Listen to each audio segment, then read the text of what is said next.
them out, bring them out, bring them out, bring them out. It's hard to yell when the barrel's in your mouth. Bring them out, bring them out, hey. Bring them out, bring them out, bring them out, bring them out, hey. Hello, welcome everybody, and welcome to the inaugural Sailor Jerry Saturdays Fantasy Football Show. I'm here with my good buddies. Guys. Yo, what it do? So, it being the first ever cast that we're doing, what we're going to do first is we're just going to give you guys a little introduction about ourselves. So go ahead, Josh. The floor is yours. what's up, dude? As most of y'all know, I don't need an introduction. Probably one of the greatest of all time, one of the greatest to ever do it. This year, and Sailor Jerry at 5-3. Not the most dominant record, but again, not all of my losses can be attributed to variance and luck. Wouldn't put it on bad choice of strategy because even when I make the wrong decisions, I'm usually right. But other than that, not much else to say about myself. I'll pass it along to King Santino. Yo, it's your boy Jon Snow, a.k.a. King Santino, a.k.a. Slim Shady, coming to you live. So I've been doing fantasy football since 2012. I started out on a high rise. I used to be a gold rating, but currently I'm dropped down to bronze, and I feel like that could be attributed to my 3 years spent in South Florida. Yeah. Now I'm just trying to get back to where I should be. Yeah, it's a long road. As for myself, I am currently gold ranked on Yahoo. I've been playing fantasy football with these two knuckleheads for who knows how long. I'm pretty proud of myself. Typically, what I like to do is have as many running backs that catch passes as possible, and you all will be able to see that on my current team. And I just like to stream defenses because that just annoys me. But other than that, I think I finished second what feels like 30 times, but it's probably only been twice. And Definitely twice. Yeah. Wow. Second to Josh a lot. And I mean, rightfully so, because I am superior in most facets of life. Also, but I as will you can also see, add. No, my bad. Go ahead. I was gonna say. I forgot to give my gold level rating, which took a hit over the last couple of weeks. I was in the platinum to start the season. So I have a chance. 111 and 73 with a 603 winning percentage. If you were wondering, throw that out there. Wow. Yeah, as you see, we have a couple of really humble, really down to earth guys here on the cast for y'all. So the next thing we're going to move into is our personal power rankings. Who we think, as of right now, has the best chance to make the playoffs and where they sit currently in the league. We have this graphic up here for you. So, Jake, go ahead. Why don't you start us off with your power rankings? Right, and obviously these power rankings are up to week 8, so who knows what's going to happen going forward. Subject to change. Right. Now, currently, my power rankings, as you can see, I have Gatya Thielen Gurley as my number 1 ranking, a.k.a. Dan Shandorf, a.k.a. The Kid. Now, I feel like his team, let's take a look. Yeah, let's take a little gander here. All right, let me bring him up.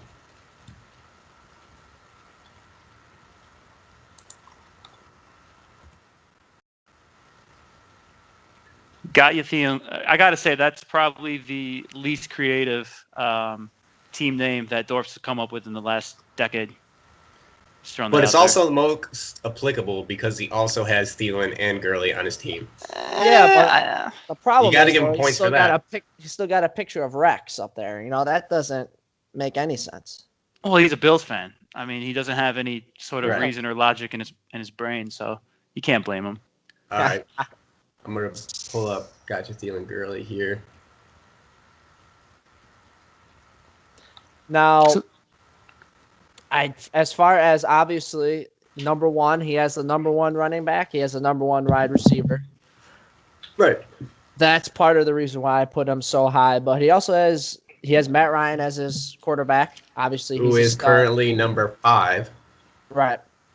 So he has he has Rob Gronkowski, who hasn't been playing up Gronk's to having his a tough year, potential, man. but he's still number one tight end nonetheless. He still has a lot of upside, but they aren't using him a lot in their offense anymore. He's been more of a decoy, which is why James White is such a great player. But that's pretty much why I have him number one. He has a lot of his Yeah, here's position, his his team. backups, Lamar Miller, Tevin Coleman with Freeman hurt. He's a number one running back. So Also, we might be seeing the resurrection of Larry Fitzgerald just in time for the playoffs. With, true, which helps. Byron Which helps. calling Stop. plays. Stop. Just stop. So Just stop. I'm just saying. But it's I know possible. you're saying. But Jake, go ahead. Continue with your power ranking analysis there, because I have to say, I wasn't surprised you both put Dorf up top at the number one spot. But I was a little surprised that Jimmy got as much love as he did, and I think he was a consensus number 3 team. I have him as 5 though. I think I had him the lowest. That's right. I put him a little higher than that, didn't I? Yeah. Okay. Well, I was trying to do it in between 15,000 text messages last night between trades and bullshit and Yeah. everything else. So That really was the perfect storm of group chats and fantasy last night. Anyways, okay, so Jake, you got Dorf's team first. Right. And then as for number 2, Sean Archer, rightfully so. He had a great draft picking up Michael Thomas. He has Patrick Mahomes, number 1 fantasy football player. Yeah. He also, he has Barkley, ended up being a stud. Obviously, that was a risk at the beginning, but he has 10, 11 targets a game as a running back. So, Because Eli literally can't throw it down the field. well, he has 0.1 second in the pocket. Yeah, he so has that helps him. Yeah, it's great for Barkley owners. Exactly. But besides that, he's up so high, his record's so good solely because of those players. You know, Right. Michael Thomas. He doesn't really have that. I mean, he has decent backups, Mike Evans, Aaron Jones, Chris Carson, but he does have Zach Ertz, top 3 tight end. Alshon Jeffrey, he's the number 1 receiver for Philly, so he's got a good squad. I could have put him number 1. Didn't someone say Alshon Jeffrey was trash the other day? Yeah, forget Or last who it night? was. I think Tricase in his defense of the trade offer. Yeah, we might have to Something get to like that later because that's just ridiculous. Granted, they did just pick up Golden Tate, but He's I mean, if anything, that opens everything up for Alshon. The chemistry's already there. Alshon won a Super Bowl with this team last year, and I mean, if anybody's watched Eagles games over the last few weeks with a healthy Carson Wentz, between him and Ertz, it's like 80% of his target share. So, I mean, so he's Jake, number 1. Jake, you got Gail Benedict at 4. I do. I don't want to get to that yet because I want to go over the top 3 because I think the top 3. Oh right, yeah, you forgot about me. For me, the top 3 positions are at another tier in our league, in my opinion, and that's I agree.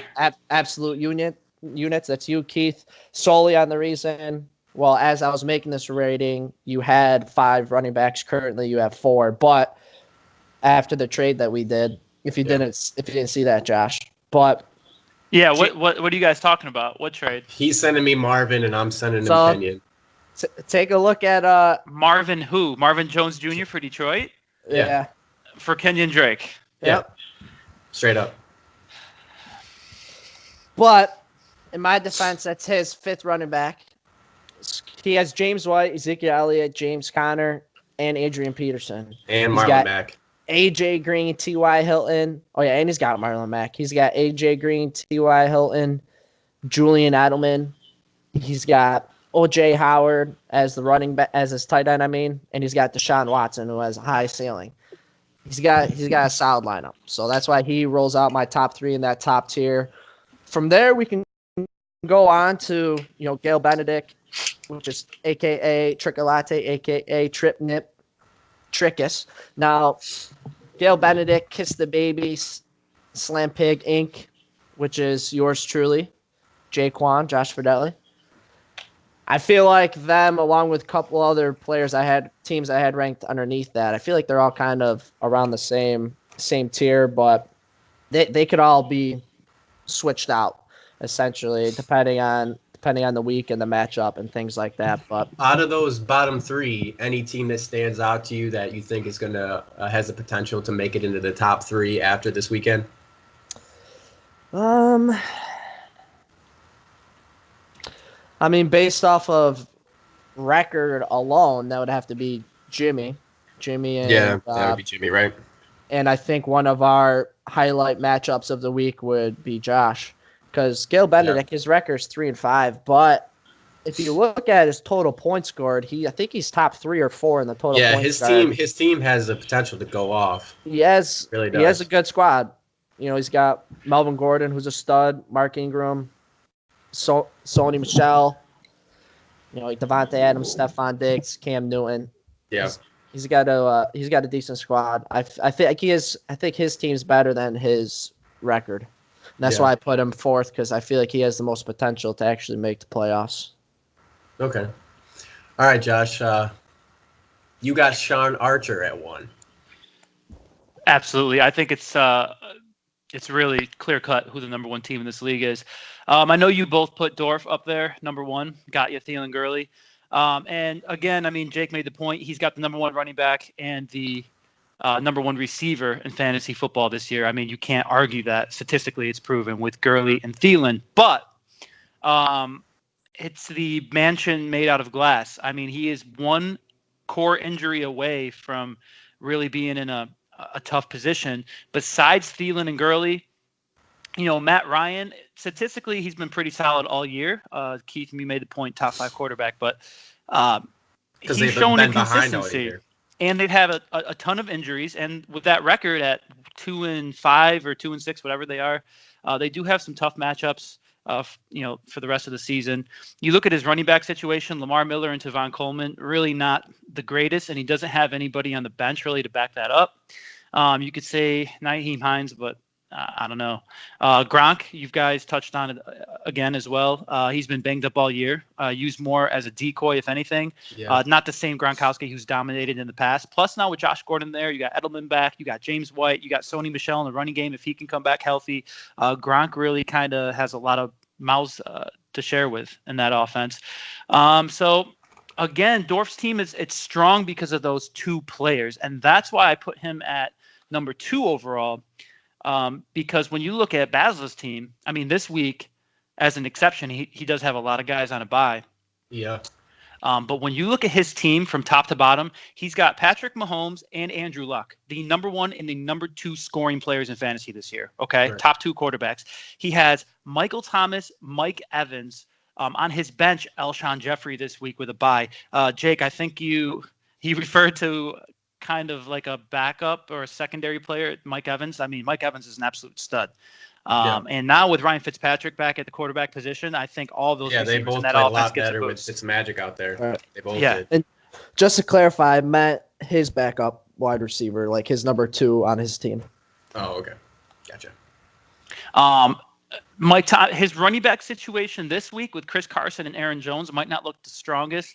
Aaron Jones' stock should theoretically go up a little bit now that they traded away Montgomery, but I don't think any running back in Green Bay's offense is really that valuable. I think their ceiling's just capped because that offense is built on Aaron Rodgers' arm. But, I mean, he's got Zach Ertz, the number 1 tight end. He's got Saquon Barkley, who Jake alluded to as essentially matchup-proof, absolute stud. Again, Alshon Jeffrey is his 3rd receiver to go with Thomas and Evans. The only position that's weak on Basil's team would be tight end, which has been a streaming position all year. If you don't have one of the top 5 guys, it's pretty much all the same potential at that position. So I think Basil's team, if he has everybody healthy and everybody off of a bye week, I think it's kind of a no-brainer. It's going to be tough to beat him. Yeah. I mean, when you look at total points scored, he's got 1,229. The next closest is 1,106 and got you Thielen Gurley. So, I mean, I think he's above and beyond everybody else. And then after those top 2, him and Dorf,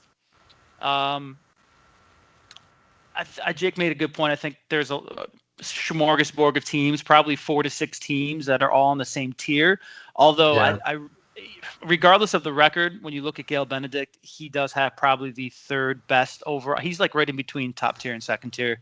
He does have a very strong team. He's got very good receivers. Cam Newton, who, I mean, he's going to run and throw. And it's the most he's run in his career with North Turner as his OC this year.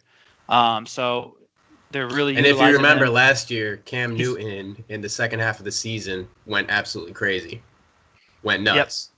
Yep. So. I mean, the thing about Cam Newton is when they get in the red zone, he's either going to throw it or he's going to run it. I mean, most quarterbacks, you got to hope that they're going to throw it. I mean, they use Cam as a runner in the red zone. So that's, I mean, extreme value there. And then look at his running backs. I mean, he's got Melvin Gordon. He's got Mark Ingram, almost got Kareem Hunt. And thankfully that wasn't allowed to happen. He's got Jimmy Graham at tight end. He's got Sony Michel and his flex this week. He's got guys like Njoku on his bench. I mean, Ty Montgomery could have a very good second half of the year. We'll see how they use him in Baltimore. Really? It's instant upgrade over Buck Allen. I mean, Flacco is a Super Bowl winning quarterback. Let's not forget they're right in the thick of things. They do throw the ball like 45 times a game. I think with less options in that Baltimore offense, he's going to get more of an opportunity than he was in Green Bay. Crabtree by no means is like a true number one. Neither is Snead. Neither is John Brown. So when you take a guy like Montgomery and you could run him out of the backfield, I mean, think about all the dump downs that Buck Allen's been getting all year. I think Montgomery's a better player than Buck Allen. So if he can learn that offense and get going, and they got a very favorable matchup for the rest of the season for running backs. Yeah. So Tricase is clear number 3. And then after that, it's pretty much just, although, you know, Keith, your team is very solid with the running back depth. But I think an important thing to consider when doing power rankings is the owner themselves.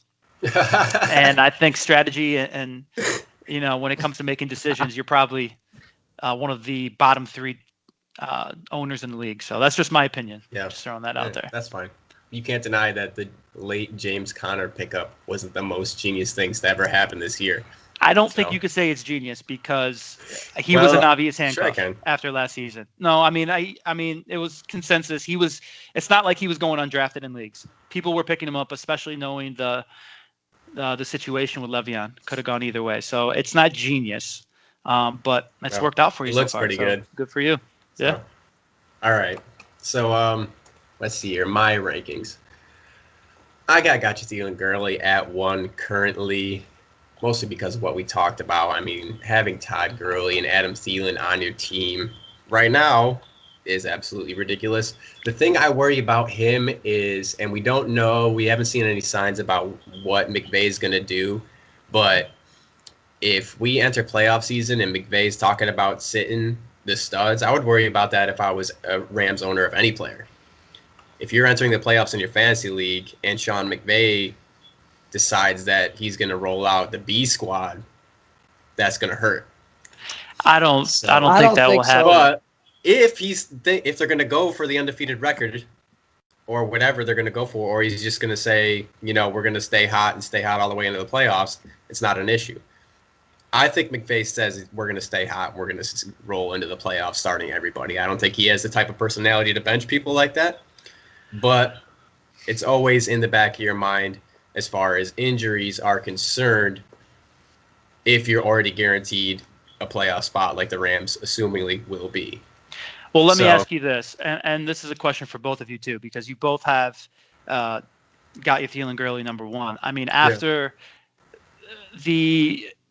at the stats. I mean, Sean Archer has 1,229 points scored. You look at his team from top to bottom, I think he's a lot deeper and a lot better at every position. I mean, Dorf has the number 1 running back and receiver, but other than that, it's pretty much mediocre, you know, above average at best. Do you guys really think, I mean, from top to bottom, if Thielen Gurley had his full squad and went up against Sean Archer and his full squad, who you guys tipping the hat to in that matchup?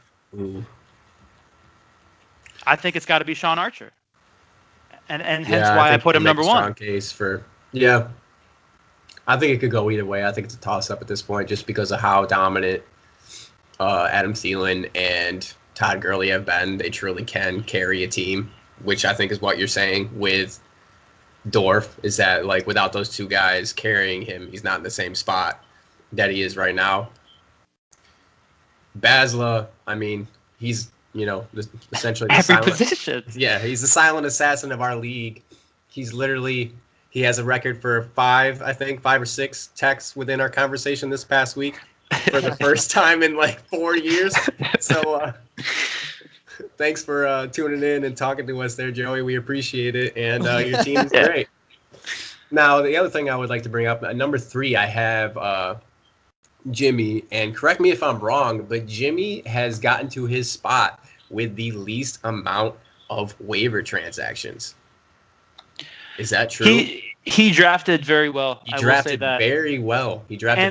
Let's not forget, he drafts well every year. I mean, he's usually a yearly, playoff contender, if not a finals contender. So, definitely a solid player. So, I mean, just kudos to that, because that's, obviously the draft is, if not the most important thing to happen, unless you get lucky in waiver. Like, you got to be able to pick the right squad.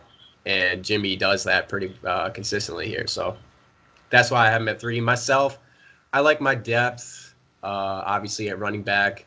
James Conner, it's still up in the air what happens if Le'Veon comes back. Who knows how he gets plugged into the offense, if at all. If we have no idea. But as long as he's starting, I'm rolling with him as, you just set him and forget him. Same thing with Zeke. I really like the prospects of Marlon Mack. I think he's been the number 1 rusher for the past 2 weeks since he's been back. So that's pretty cool, I would say. But obviously my wide receivers are weak. That's why I don't think I don't crack the top 3 just yet. And I got Nico. None of you guys had Nico in there. Nico's Not team's a one. trash. Nico's team is trash. It's borderline trash. I wouldn't say it's complete trash, but it's like sitting on top of the trash can, and like it could fall in. Trash enough to not make the playoffs? He might have a rough second half of the season, and I will tell you that I don't like his current quarterback situation. I know he's a Bears fan, but he's got Mitchell? Trubisky starting today. No faith in Mitchell. He does have Roethlisberger. They both got tough matchups, both on the road. Mitch is at Buffalo, who's actually played, solid defense all season, all things considering. And Roethlisberger has to go into Baltimore. And if you remember earlier in the season, Pittsburgh struggled against Baltimore. That was at home too. So yeah, but that was before Baltimore got throttled by Carolina. So it's true. But if you look at his team, Alex Collins and Royce Freeman, I mean, yuck. Trey Burton at tight end is solid, but by no means is he a top 5 tight end, I think. Corey Davis in that Tennessee offense. I mean, he does have Julio, and he's getting Cooper Kupp back, which is big. But other than Julio and Kupp, I mean, he doesn't have any explosive players, like high floor players. I mean, that's really what makes a strong team in fantasy. Guys like Julio, guys like Antonio Brown or Saquon.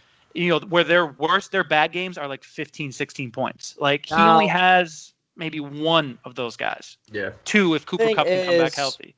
I don't know if you know this, but as of yesterday, I completely changed my squad. I traded him David Johnson. What?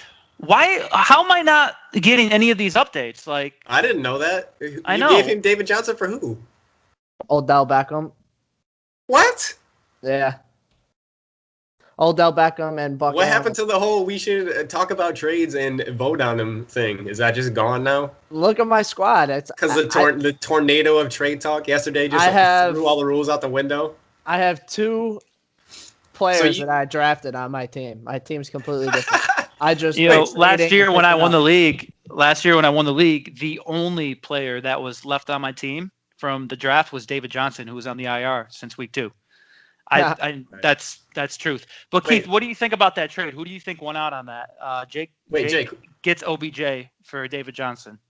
But it was a 2-part trade, because the only way that I wanted to do that was if I got Kenyon Drake for Marvin Jones from Keith, and he gave it to me. So I have Kenyon Drake now and Tariq Cohen, and now I got Taron Cohen, and now I got Tariq Hill and Odell. All right, I'm looking at your team right now. I will say that it's deep. It's deep. deeper than it was before. Rodgers is an absolute stud at quarterback. Tyreek Hill with that groin injury is a little scary, but obviously he has one of the highest ceilings in the league. I think Demaryius, as the season goes on, is going to be a very strong play in that Houston offense. Cohen has got a ceiling, but he's very volatile. Now that you got Cohen TJ Yeldon is 10 and rushes, 7 targets a game. I know that's good volume there, but that offense is still a little sketchy in my opinion. And then, I mean, your running back situation though, dude, all your running backs, I mean, besides Cohen, who still has a level of volatility, I mean, Buck Allen, especially with Montgomery going there now. Keep in mind, Kenyon apparently Drake, he's going to have Kenyon Drake now, yeah. Drake, one of, if not the most volatile running back in the league. I'm a Dolphins fan. I've watched every game this year. I mean, he's splitting carries with 52-year-old Frank Gore. Okay, right, that's why. And we got Brock Osweiler at quarterback right now. Right, that's why I haven't I haven't been confident to put him in my starting lineup at all yet because it's just like I can't depend on anything. He's got the other two backs in the Jacksonville puzzle with Carlos and TJ, but Fournette's supposed to come back, I think, week 10. So. Yeah. I don't know, Jake. I think you should have hung on to David Johnson, considering Arizona just fired their OC last week. They got Byron Leftwich calling plays now, and Byron Leftwich was Bruce Arians' understudy, and he's really gonna utilize David Johnson. Well, I just wanted to. Buck Allen, he's not going to be in my lineup for playoffs. He was just part of the trade, and I got him for this week because I have all those buys.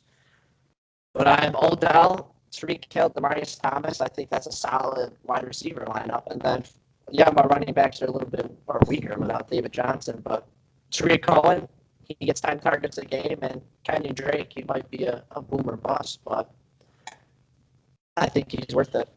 He just, last 4 weeks, 22, 18, 9, 22.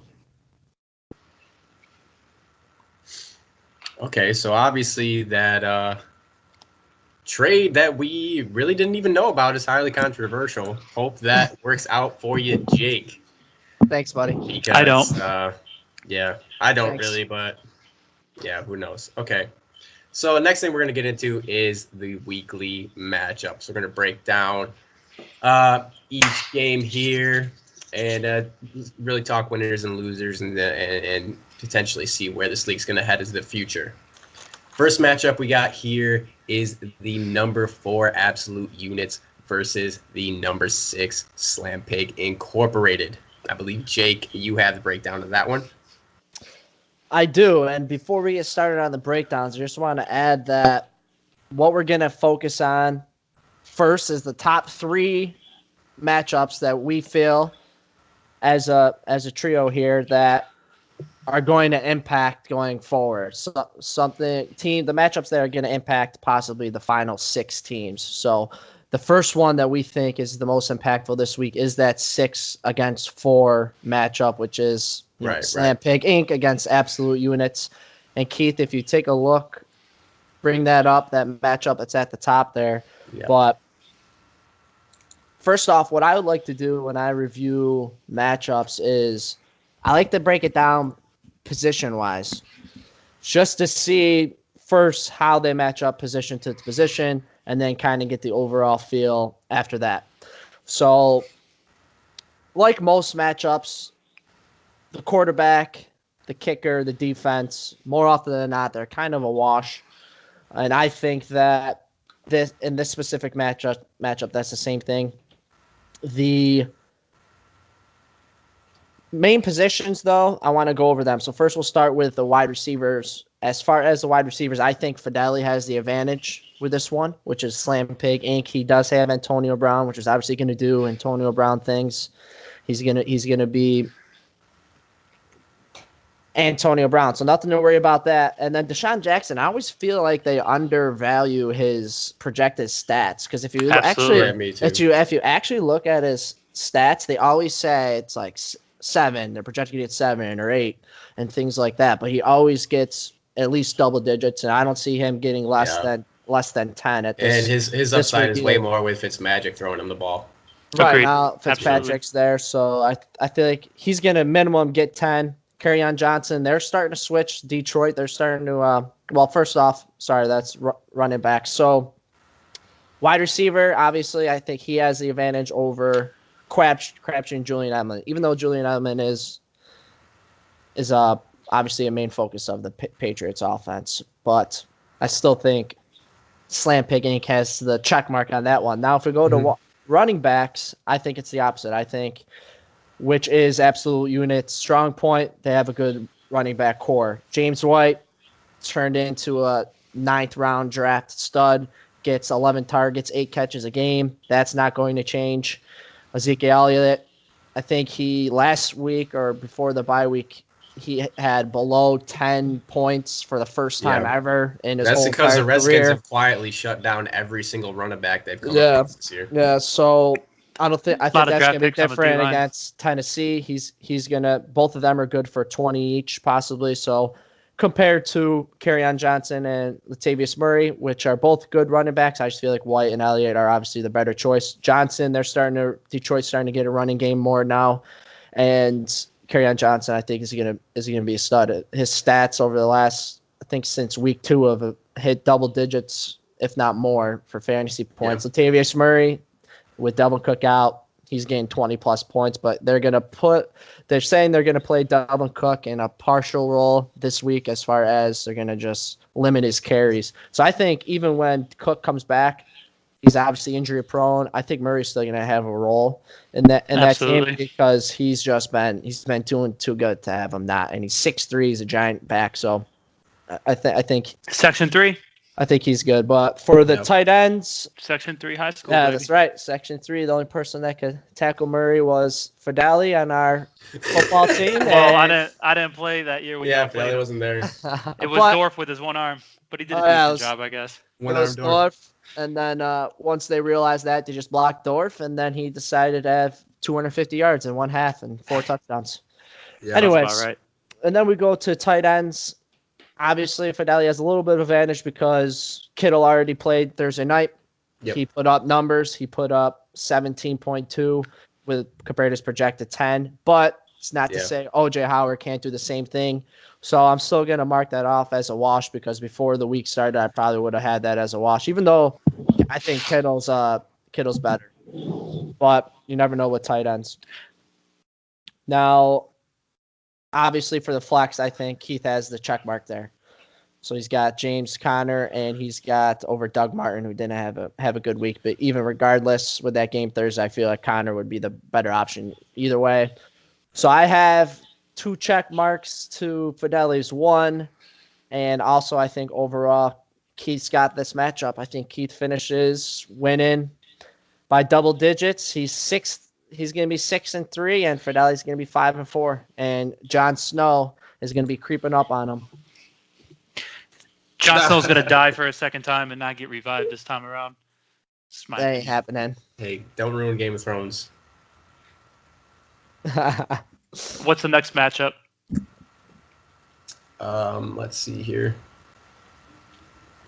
Next highlighted matchup in the top 3. 7 versus 2.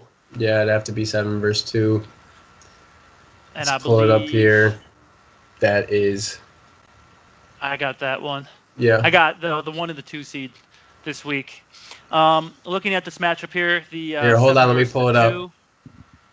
You got Carpet Munchers, Bradley at 4-4 as a 7 seed going against Sean Archer. Joe at 6-2. Looking at the quarterback position, Goff versus Mahomes. I usually would give the edge to Mahomes. Goff does have to go on the road at New Orleans. New Orleans does have a very stingy run defense, the number 1 run defense in the league. Not to say that they're going to completely shut down Gurley, and of course Gurley can be a weapon out of the backfield, but Goff might have to throw the ball more. Now, that doesn't mean he's going to necessarily score more than Mahomes, the number 1 quarterback in the league, going against the Browns team on the road. But this Browns team has played more snaps than any other team in football, multiple overtime games. They're on a 3-game losing skid where they've given up over 30 points twice to good quarterbacks. And they just fired every single person that was making play calls on offense. Exactly, and now they have to go against the number 1 offense in the league. So I think Mahomes, his floor here is probably like 30. I think Goff, he could still have a good game, but only score like 22. Because, again, if you get down inside the red zone, I mean, Gurley does demand some handoffs. So that kind of takes away a little bit from Goff there. So slight edge to Mahomes, but really I could see both of these guys being around the same amount of points. Both of these guys do have extremely high ceilings as well. So it's a very interesting matchup. I think that might really come into play as far as influencing who's going to win this game. When you look at the receivers, Basil has Michael Thomas and Michael Evans this week starting, going against Jarvis Landry and Brandon Cooks. Michael Thomas is the number one receiving option in that Saints offense at home. I mean, should have a very good game. Mike Evans has great chemistry with Fitzpatrick. Carolina's defense has been playing very well over the last few weeks. It's kind of a scary matchup for Evans, and it is on the road. But they're going to have to throw the ball. They don't have a running game in Tampa Bay. They're probably going to be behind. I wouldn't be surprised if Fitzpatrick throws the ball 45 times in this game. And out of those 45 throws, at least 10 to 15 have to go to Mike Evans. So he could definitely have a big game. Cooks could have a monster game. He is somewhat healthy, healthier than he was the last couple of weeks.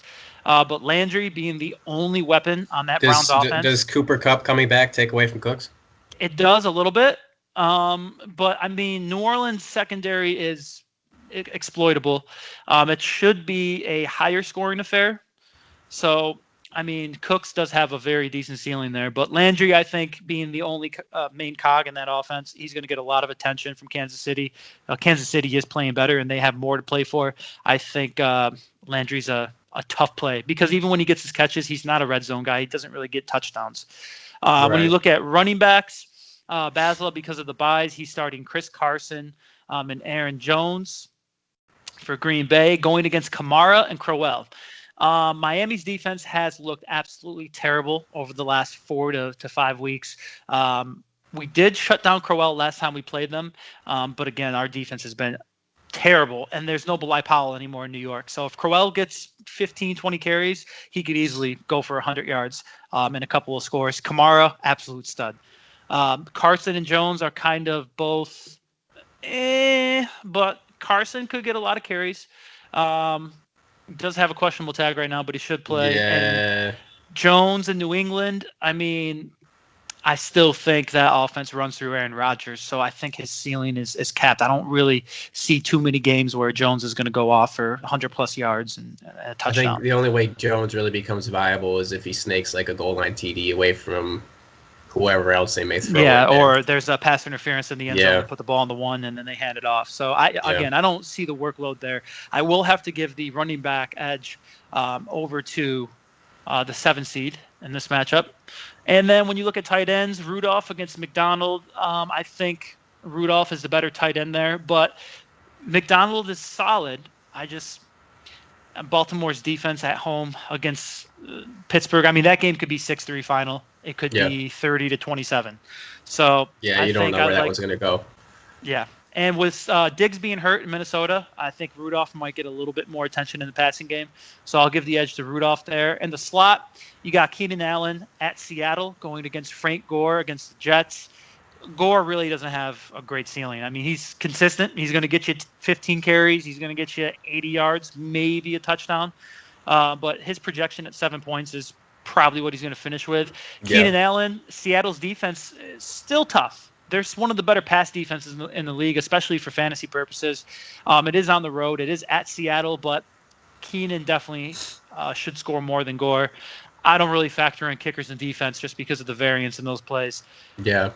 Overall, I think this is going to be a very close matchup only because of the players on bye, because normally Basil should roll in this matchup, but it's going to be very close, and I think a lot of it's going to come down to that Rams and Saints game because they both have key pieces. You got Goff and Cooks on Brad's team.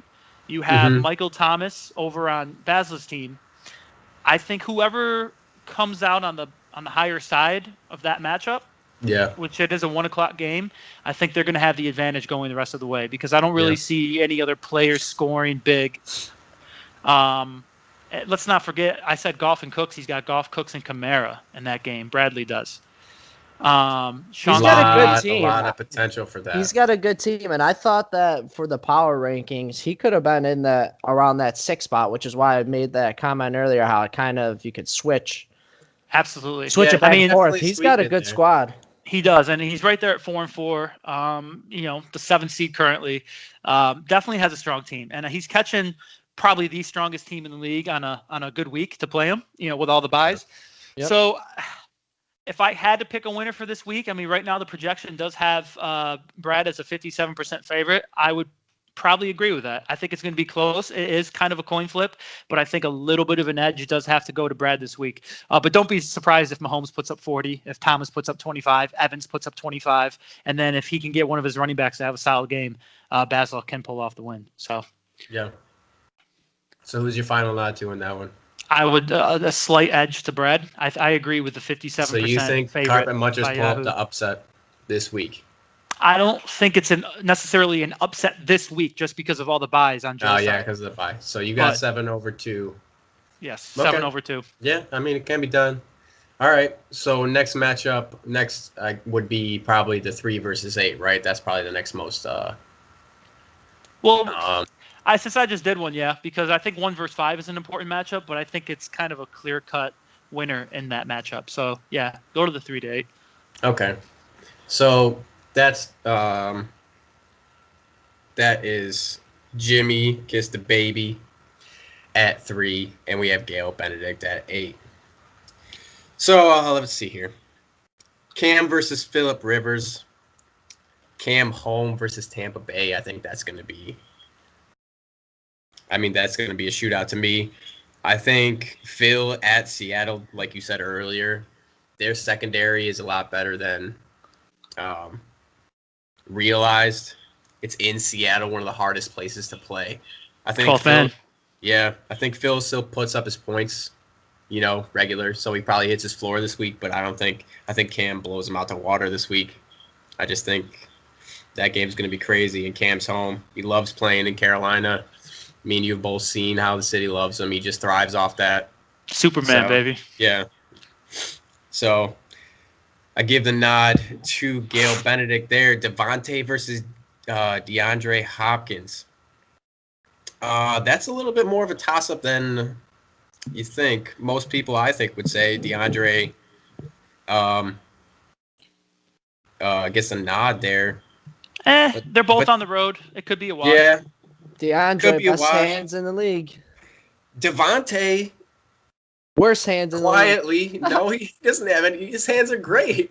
And he has He's Aaron got- Rodgers throwing to He's him. got one of the most drops, I think, I think he's in the bottom 10 for drops. Are you talking about DeAndre Hopkins? No, Devontae. Oh, Devontae No, Adams. He Okay. doesn't have a okay. drop problem. Yes, he does. I don't know. I don't know about that. I still Just go for go fantasy Hopkins. purposes. The Packers game. Yeah, I've been watching. I have been watching. Well, clearly you don't know who Regardless, he is. I think that's a wash. So, Stephon versus Sammy Watkins. Stephon Diggs might not even make it on the field this weekend. So, Tricase, if you're watching this, you might want to consider that. Sammy Watkins. Don't help him. Don't help him. Well, Please. yeah. Don't help him. If you don't watch him, yeah, whatever. But Stephon is he's not operating at 100% capacity currently. So, Sammy Watkins Been killing it lately. went off last week. And Absolutely killed let's not forget that's because Tyreek was banged up. Tyreek is hurt. Tyreek's So, banged up. His So value goes up. Yeah. So Jimmy gets the nod there. Melvin Gordon versus Christian McCaffrey. Now, I don't know the current status of Melvin Gordon. He has a questionable tag currently. I don't know if that's serious or what. I imagine that he's going to see the field this week. He's playing. Yeah. And I really haven't been too, enamored with Christian McCaffrey yet. He hasn't made it to the end zone to the extent that a lot of people thought he was going to this year. And Melvin Gordon, he's got a couple 3 touchdown games. So if Melvin Gordon's healthy, I give the nod to Melvin Gordon. That one. Mark Ingram and Ito Smith. Ito Smith, everybody thought that he was going to be the second coming of Tevin Coleman after Devontae went out onto ER, but he's simply not as talented. So Ito Smith, the only way he's viable is if he sneaks into the end zone somehow. Mark Ingram, obviously he's in the running back by committee there in New Orleans. Even so, his ceiling is much higher than Ito, I think. So I give Tricase a nod on that one. Jimmy Graham and Greg Olson. That's a toss-up. Cam loves Greg. Aaron loves Jimmy. They both get end zone targets. So I think that's a toss-up there. Sony Michel versus Josh Gordon. Sony also might not make it onto the field. So A lot of question marks there. A lot of question marks on Tricase's side of the ball. Definitely. Josh Gordon, every week that passes, his chemistry with Tom Brady is just going to get better and better. Playing more and more snaps. Yeah, every single week, almost 100% now. Every week that passes, Tom Brady's in his head. Tom Brady has him out on the field running routes. That's what he's trying to build. So, I mean, the ceiling, the sky's the limit as far as Josh Gordon goes. If he can just, stay off whatever he's on. Put the blunt down? Yeah, put the blunt down. Hey, he might be like Ricky, man. Some players play better stoned. He might play better stone. Yeah, who knows? But if he could just stay on the field and just do whatever Tom Brady tells him to do, records show that you're going to be a great player. So if he can just do that, obviously the nod this week goes to Josh Gordon. Kicker and defense. The only reason I would bring up defense this week is Tricase does have the Chicago defense at Buffalo, and we all know how much of a dumpster fire Buffalo is. So bad. I'm pretty sure Jake could start a quarterback for Buffalo right now. I'm being dead serious. Yeah. He'd probably be a better option than Peterman. Right. I definitely could. So, I mean, the turnover potential in that game with Khalil Mack, I mean, it's just ridiculous. That dude's a stud. Buffalo might not even make it past the 50-yard line the whole game. Conceivably, they might not get into the red zone, period, that whole game. So I got to give, because that's just such an egregious amount, I got to give it to. You don't need to be in the red zone to make 40-yard field goals. That's true. That's true. Yeah, so maybe the only viable fantasy option on the Bills lineup would be the kicker. I think that is how. So if you're hurting for a kicker, I would consider Hauschka if he's still out there, because that's the only way the Bills are going to be putting up any points. Sorry about that, Dorf, but it's just simply it's facts, bro. It's just facts about that team.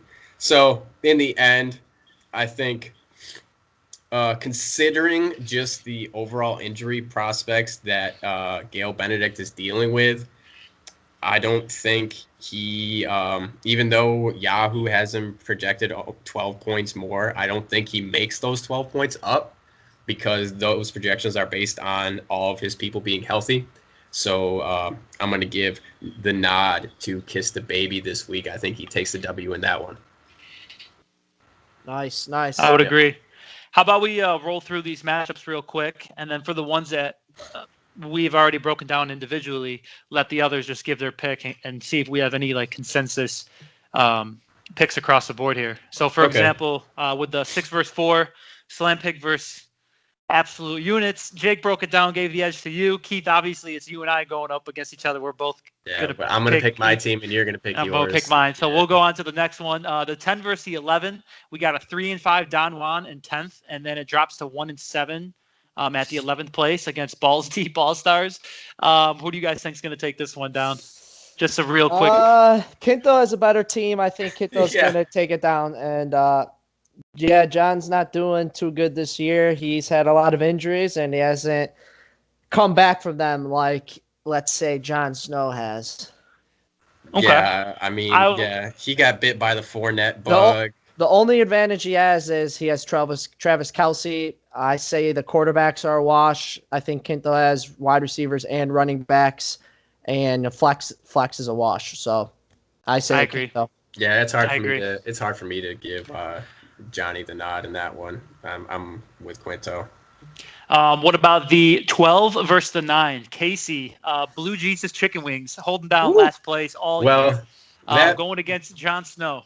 That being said, I would just like to say that I don't know what Casey did before this league started, But not only is he last, but he also has the most points scored against him in the league. That is just a horrible Bad luck. combination. That's just That's bad just luck. bad Like, luck, brother. come on. What That's that equals is 1-7. yes, that's 1 exactly and what that 7. equals. But when your starting receivers are Kiki Cootie and Chris Godwin, your starting running back is Matt Breida, who gave The you only 5.6. thing that I have that I have a benefit in this week is I'm on my bye week, my worst bye week of the year, and Yeah. I kind of got lucky. Sorry, Casey, and the fact that I'm playing him this week. So Right. Yeah. I mean, I think Catching even Casey on your bye week is backups, clutch. I think I still have the advantage a little bit with based off my ceiling. And compared to Yahoo his agrees. ceiling. You're a 65% favorite, which I would agree with that. Yeah. 100%. Yeah. Sorry, Casey, but I don't see. I think we're Yeah. I think we're consensus Yeah, there that's with Jon consensus. Snow. The next matchup was the one that I broke down earlier, the 2 versus 7. Sean Archer going against Carpet Munchers. Actually, a really close matchup. That should be one of the better that's games, gonna be one of the close. closer games. That's gonna be close. What do you guys think? You gave Trim the Tough. nod. You gave Trim the nod, but I just think, and Joe's on his bye week, right? So I mean, Trim does have that close. Rams Saints game stacked up with Kamara, Cooks, and Goff, and that could be probably the highest scoring games on the slate. One of the highest week, scoring yeah, games. of the week. So just for that, that's a slight edge I got to give to Brad. If his players show up, I mean, he's probably going to have a bigger day than Dazzler, who really needs a lot out of other players that aren't in as good of Yeah. a spot. To me, I see Patrick Mahomes, and I'm like, I probably give Joe the nod in that one, but I agree with all your logic on it. So Overall, it's tough. I think I'm gonna give the nod to Trim just because I feel like he has position wise. For example, everything's pretty even as far as running backs, wide receivers, quarterbacks, but yeah, I feel like if Keenan Allen has a big day, he's gonna be he's his third wide receiver. yeah, I think he's overdue for a really good day, and he's going against Frank Gore in his flex, which obviously get touches. He could probably get a touchdown, but I give Probably the edge. not. I give the edge Yeah. to Carpet Munchers for sure. yeah. That game's gonna be really close. But So come playoff time, Sean Archer has the edge. yeah, and got his he full takes squad. off. So 3-8, I gave the nod to Jimmy on that one. You guys agree? I think for all the reasons you mentioned, specifically the injuries, yes. Yeah. I think Jimmy's the favorite. Yeah. If Too much. If Tricase's team is healthy, different story. But like he's just hurting too much right now. Okay, I guess. Exactly. Too many question I don't know. I marks. think it's going to be closer than you think, and just because it's question marks, that all that means is we don't know. So for all we know, Well, you never know. They could be playing You and they never know. could be good. I think it's going to be. Yeah. I think it's going to be a close matchup. I don't know. I'm not going to pick one. I have a wash. Both. I will say this. If you're not going to pick one, then you got to root for one, and If I'm going I- to root for Tricase If I had because to pick I one, want Jimmy to go down to 5-4. Right. Yeah. I might have to be there with him after this week, So Yeah. I'll root for the underdog, but I don't think he will. if I could pick one, I would pick Gail Benedict. Yeah. Okay, so the last one we haven't talked about here is Gotcha Thielen Gurley versus Hank Mardukas. Does anybody think Nico has a chance to upset the current leader of the league? He always has a chance. So Exactly. yes, but I Always a think chance. I think Dorf's team is too strong. One of the reasons is he's Number one receiver, number one running back. Period. Right. And compared to Period. Nico's team right now, especially with Johnson on a bye, he's just too weak at running back. I don't see agree. him. I mean, I just don't see him winning this. I mean, it's a huge matchup for Anyway. the standings. 7-1 in first by himself against a 5-3 team tied with a couple others. Obviously, Yeah. Mhm. big implications here. What could happen to the standings? But I agree, Jake. There's just, Nico's you got a look lot at of Nico's issues team. on his side think too. that Oof. I think it could be a game where Thielen and Gurley might even score as much as their whole team. I would agree. It's possible. Yeah, it If definitely he is possible. and I'll throw Matt Ryan in there to make it more realistic. Those three players could beat Nico's team this week. I And agree. honestly, that's what he's been doing all year. That's what he's Exactly. been doing, right? So I mean, Nico needs all of. Nico All needs those probably to have a 6 bad of his week. starters, 6 out of his 9 starters, to hit their ceiling, like Yeah. max value, max ceiling, to have a chance in this game. And I mean, you take away the kicker, the defense, and what any one of his other positions. I mean, you look Trey Burton, Corey Davis, Royce Freeman. I mean, the only guys I would trust to hit that ceiling are Julio and Cup. And again, I don't think Julio and Cup are going to really do much against Thielen, Gurley, Woods, Ryan. It's too much. yeah, Too much. I think So we got a consensus there. only advantage Nico might have is if Matt Ryan just peppers Julio Jones the whole day and throws him a touchdown And he pass finally gets into the to end kind zone. of offset it, gives Julio Jones, gets him 30 points, then maybe And then he has a chance. Needs a bad then game out of Thielen and Gurley. Everybody else has a mediocre day, Yeah, Right. and that's a lot of ifs. Yeah. that's asking So- a lot from the fantasy gods there. Yeah, it is. Yeah. So I think Might have to perform a sacrifice Well, trade for you the never fantasy know. gods. You could You never always know. trade me David Johnson. I'll give you something good back, but we won't Okay. try to influence anybody. Yeah, so that's our matchups for you guys. Next on the docket here is something we all got together and decided that just because of the ridiculousness that's been occurring on a weekly basis, not only on the Yahoo Fantasy website, but in our group conversations, we got to talk about Tricase. And this is the first segment of What's Up with Tricase this week. So, to introduce that, what I would like to bring up is the fact that this dude currently has 72, I repeat, 72 moves in our league. 72. So, Josh, what could explain that type of phenomenon? I have spent a lot of time thinking and wondering about what could compel you to make that many moves. I mean, I've looked at the waiver wire. Like, I've woken up some mornings and there's been like 3 or 4 guys just wiped out and gone. So I always go and check to see who's taken them, or gone or not available for immediate pickup. They'll have the yellow ad for being on the waiver claim. And Tricase will literally pick up somebody, drop them 3 minutes later. 3 minutes later, yeah. Pick up somebody else, drop them 7 minutes after that, and then try to pick up the guy that he initially picked up in the first place. And My question, though, I have a question about that, because when he does that, does he throw that guy on the waiver wire? yeah, He's he no can't longer claim him picked. back right away. You can't get it back, and everybody else has to wait 2 days to pick up everybody he's touched during that whole thing that he does. So we need to come together and decide. We need to have some sort of limit, because he can't be doing this and just throwing everybody on the waiver wire. Conceivably, you could really screw up if there's a Thursday game. Strategy-wise, yes, it is kind of. I mean, I guess it's a loophole in the system. It's a way to manipulate the waiver wire. I mean, you still have the waiver wire itself. So if there's a team higher up on the waiver claims and there's a player you really want, you put in the claim for him, you're going to get him. And that's the benefit here is Tricase is going to be at the bottom of the waiver wire usually. I mean, he's been trying to be smart with his claims. And he's 6, and that's because a lot of his pickups and drops are just free agents. But that's the thing. Tricase, see, here's the thing with Tricase, and I've been saying this for years, and I mean, it's pretty obvious, okay? He doesn't know shit about shit when it comes to fantasy football. And I think what he does is he tries to do well, and I give him credit. Like he probably watches, a couple different fantasy shows. He probably listens to a couple different podcasts. He probably follows a couple different apps, whether it's Bleacher Report or whatever else. Yeah. And so when he hears like a name or a topic, he goes out and he tries to make a move real quick but he doesn't really know how to break down a matchup or really kind of analyze players or their situations for himself better than some other players in the league. But I mean, 72 transactions. I think the second place team when it comes to transactions is what, it's like 27?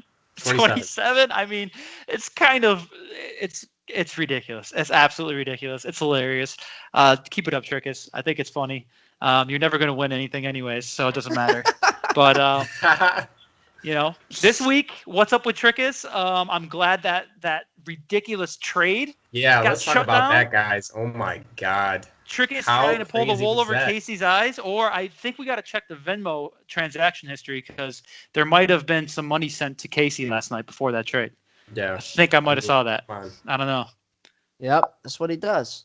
He picks the bad teams at the bottom, and he tries to give him 2 of his bench players for their stud, and he does it every time. Right. He just Right. Okay. Okay.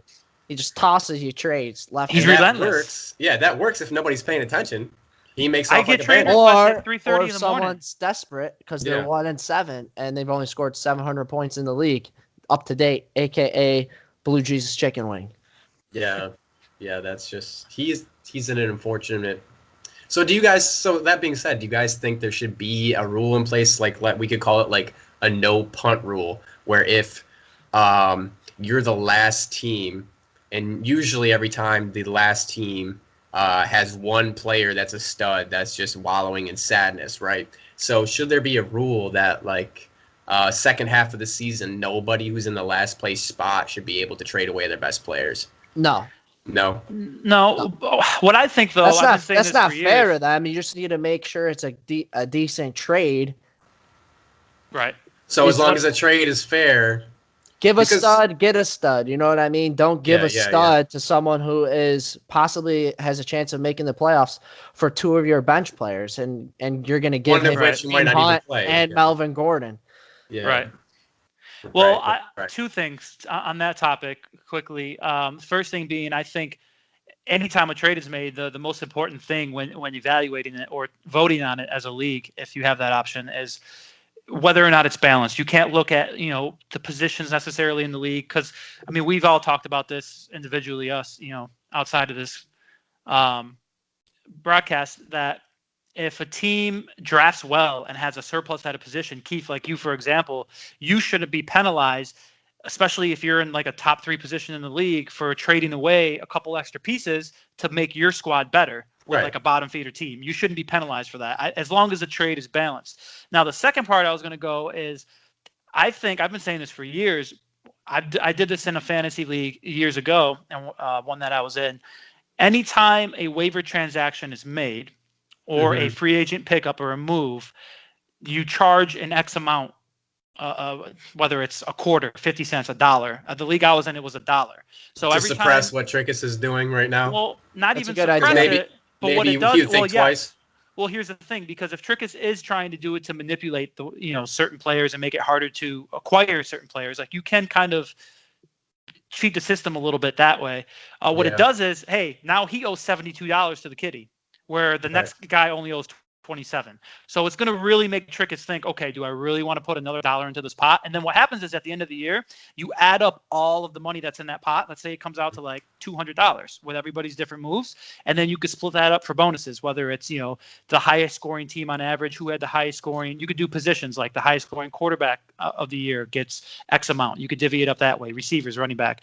I think it's just an added element. And on average, when you look at it, I've gone back and looked at, at the end of the season, the average amount of transactions made per team, it's really like, it's only like 20 to 30 on the high side, and again, if people know ahead of time in the season that we're going to be doing this, they'll be more conservative with their picks.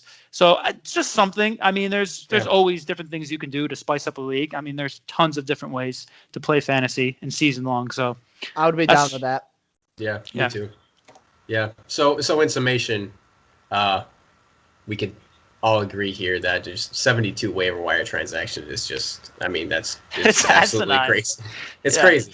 It's crazy. It's so stupid. Through week 8, meaning we still have half the year to go. Yeah. Yeah. Meaning right now he's on pace to have 140 waiver wires pickups. Right. And he's also on pace to finish 6-10. So congrats to you. Obviously, it's working out well, your strategy. We'll there, see. but... Yeah, we'll see. Tricase, we love you, buddy, but we just had to do it to you. Just had to. Had to point it out. I guess we're gonna start wrapping this whole thing up, guys. You have any, I guess, closing comments you would like to make before we put this thing to bed here for this week? Not at all. I think that we covered everything. We got football coming up Sunday, aka tomorrow. So good luck, Very everybody. excited. We'll see Very how it excited. shakes up for week 9. We'll come back with week 9 power rankings, see if there's any difference. Go over Yep. the matchups then, go from there. Good luck to both of you. You as well, sir. Obviously, Not really, but you both can't win this week, so someone's got to lose over there. But probably I'm Keith. I'm looking decent, so we'll see how it goes. But Yeah. What about you, Josh? Just good luck to all of you, but not really. I hope you all lose and enjoy the games tomorrow. Have fun, and we'll be back soon. We might start doing potentially a recap show on Tuesdays, and then we'll definitely be back next we're week. We're gonna be building on this, getting it better, and all that from a week to week. So Stay tuned. We'll have some yeah, content so stay for you guys. tuned. In summation, this is the end of the inaugural Sailor Jerry Saturday's Fantasy Football Show. What we are going to do is we're going to provide you guys a couple of links to check us out, whether you want to watch this or you want to listen to it. Feel free to do so at your leisure and share it with people who you think might enjoy it as well. And then we'll do this on a week-to-week basis, and we'll keep it rolling. Thanks, guys.